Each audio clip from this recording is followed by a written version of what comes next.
Hi, I'm Nancy White, and I'm the owner of the Flower Bar in Larchmont, New York. And I'm here, we're going to create a beautiful centerpiece to help you celebrate a spectacular Rosh Hashanah.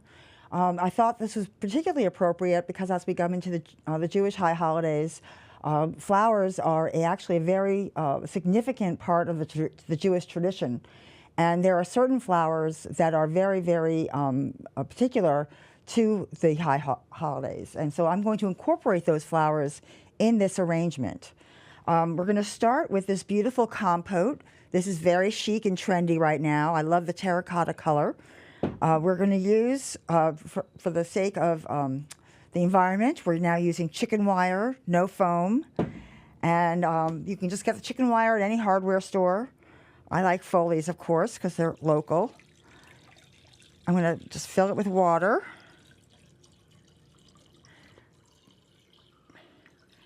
And then I'm going to start to arrange the flowers. I'm going to start with my biggest flowers first.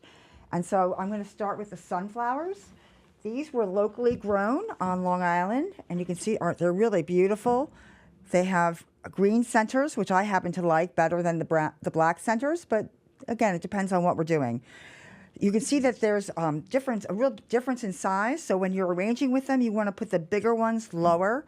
And the smaller ones can be a little bit higher.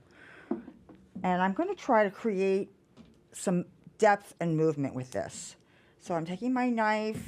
I'm doing a little guesstimate here. I'm cutting my stem. I'm going to try to reduce it a little bit so it fits in these holes. There. And then I'm going to put the other two on the other side. But I'm going to put them a little higher. You'll see I'm using both a knife and a clipper. You'll probably find it easier to use a clipper, but it'll be harder for you to reduce this. See how I'm trying to create a little bit of a U shape? And I want this to be something that you can see from all sides of the table.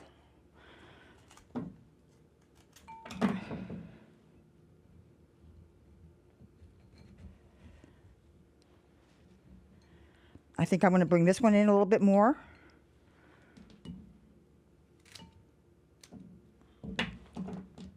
Because we don't want it to be so high that you can't see over it.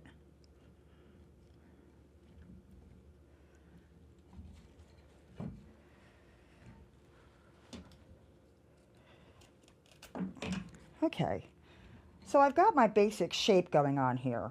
And now I'm going to basically fill it out with everything else. I love these roses. This is a new variety. We've never had these before in the shop. It's called Aloha. They're just a really pretty, sort of bright orange. I mean, they're not too dark. They almost have bits of yellow in them, which I think looks really nice with the sunflowers. So to use these, I'm actually going to do a little bit. I'm going to sort of use them to make like a block of color. And I'm going to manipulate the petals. We call this reflexing. We remove the calyx, and then we just gently flex the petals back. And it just gives you a totally different look for your rose. So I'm going to intersperse these.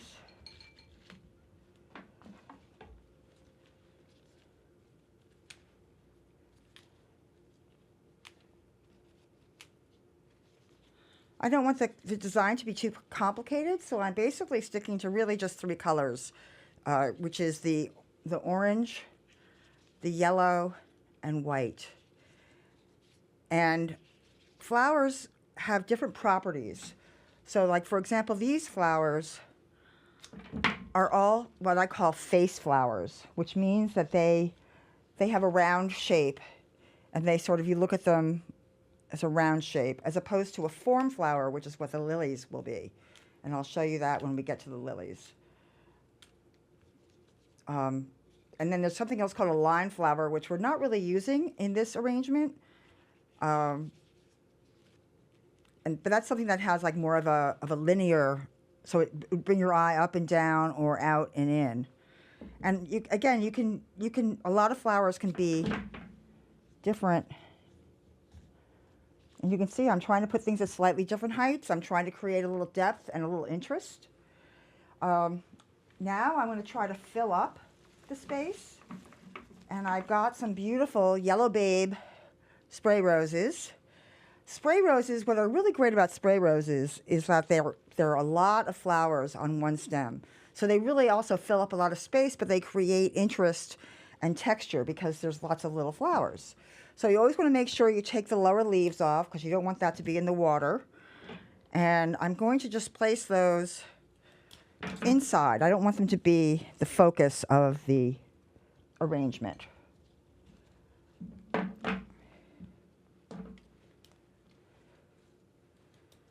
And what I was trying to do with choosing this color was to create, so I'm using color to carry your eye around the arrangement as well. I have one more.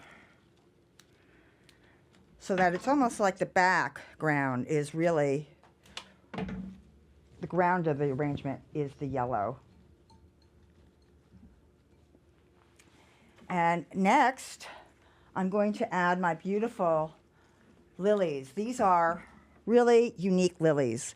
These are called rose lilies, and you can see they're like a lily inside of a lily.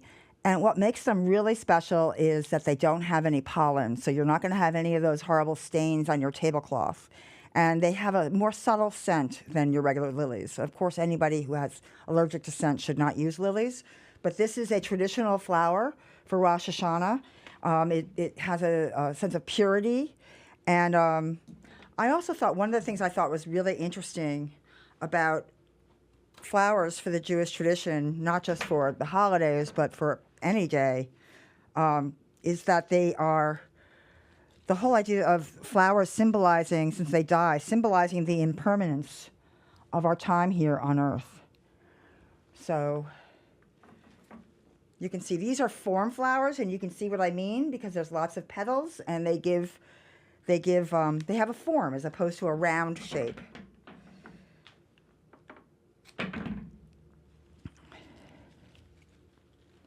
Okay, I'm just going to do 2 of those. Now, whenever I use white flowers, I don't want to just use white flowers, just one, because your eye is brought to the white flowers, and then you kind of miss the rest of it. So I need to have some other white flowers to bring your eye around. And then the other flower that is traditional for Rosh Hashanah is the chrysanthemum. Now, a lot of people, I get this all the time, they call the shop and they say, oh, I don't want any carnations, I don't want any mums. I have to tell you, you've got to open your mind because mums have totally changed. They've been hybridized, which means that they've been crossbred with other varieties of mums, and now they just come in all kinds of really beautiful colors and textures and sizes. They're much closer to a dahlia, but they are a fraction of the price, and and they're available year-round. So this is a white ball mum, disbud ball mum, and you can see it's just got beautiful ball shape, and the texture of the petals, they're small, short petals all around, and it's really pretty, and of course it makes such a nice contrast to the sunflower petals and the rose shape and our little lilies. So I'm just going to use a few of those to again help bring our eye around the arrangement. And these can actually go up a little bit.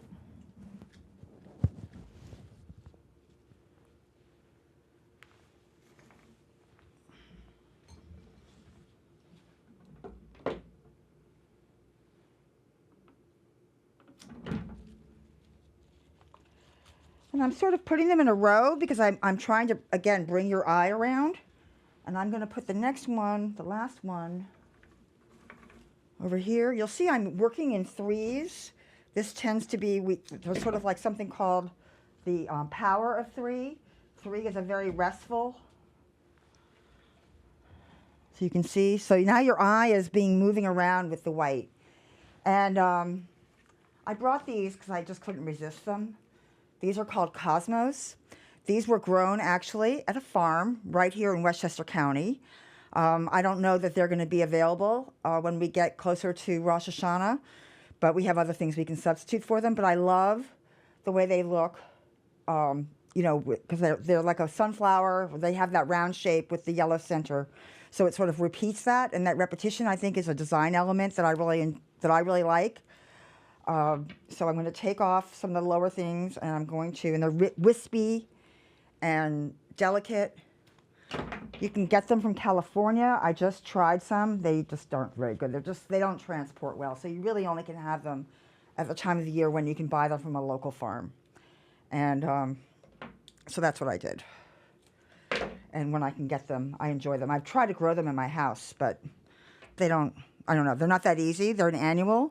So I try.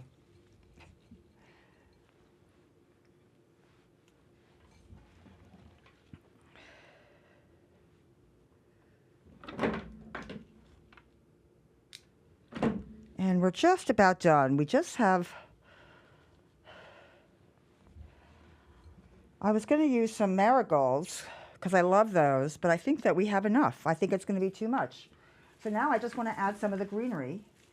This is Italian ruscus, and I love it because A, it has a really nice deep green, and it has a nice, what we call drape. And what's really fun about it is that you can cut it, you can get a lot out of it. You can cut it short like this.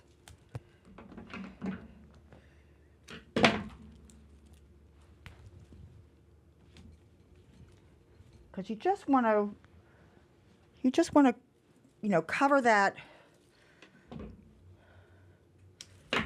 You don't want to necessarily see the lip of your vase. You want to keep that covering it. They call that covering the mechanics. You need to have a transition between the lip, the vase, and the flowers.